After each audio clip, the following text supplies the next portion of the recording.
Well, recent breaking news coming in at this hour from the United States. Now, a US cargo plane has crashed near the Kentucky airport is what we're learning. Now, there are reports that about 25,000 gallons of jet fuel was on board. Important information we're tracking at this hour as we're getting reports of a US plane crash, visuals of which present on your screens at the moment. The information that we're getting is that there are multiple casualties that are expected in the plane crash. Tragic information we're tracking from the United States.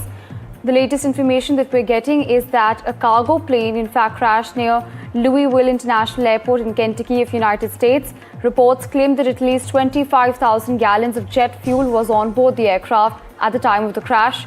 Apart from this, the important and the crucial information that we're tracking at this hour is that multiple casualties are expected.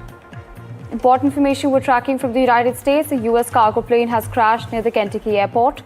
About 25,000 gallons of jet fuel was present on board as per reports. Well, on this, my colleague Vishal Vivek joining us on the telecast. Now, Vishal, we're learning of tragic news coming in from the United States. What exactly is the latest that you're tracking on this story? Well, the company concerned in the story, UPS, has been mum on whether there has been any crash casualties or not. But reports do indicate that there have been injuries, and we are expecting a further update really soon. In a statement, the UPS has said that 3 crew were on board and they have not, as I mentioned earlier, given out further details.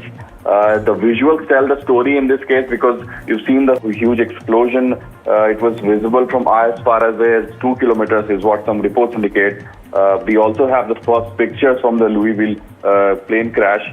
As you rightly mentioned, there could have been at least 25,000 gallons of jet fuel on board, which could have resulted in this huge ball of fire when the plane, crashed as soon as it took off from the airport. It was, as far as the reports indicate, it was en route to Hawaii, is what we've gathered. And the plane was not that old; it was just about 34 years old. And UPS planned to phase out this fleet over the next decade, so there was also that plan. So we'll have to wait for confirmation on a lot of things, the injuries, whether there are any deaths or what happened that led to this huge crash. So we'll have to wait for confirmation on a lot of things. But as I mentioned, this is a early morning shocker for the people here because this huge ball of fire does tell the story, but so far we've not heard about the crew members who were present on board. Right, absolutely, Vishal. Tragic information we're tracking from the United States at this hour. Thank you so much for joining us and sharing those details with us.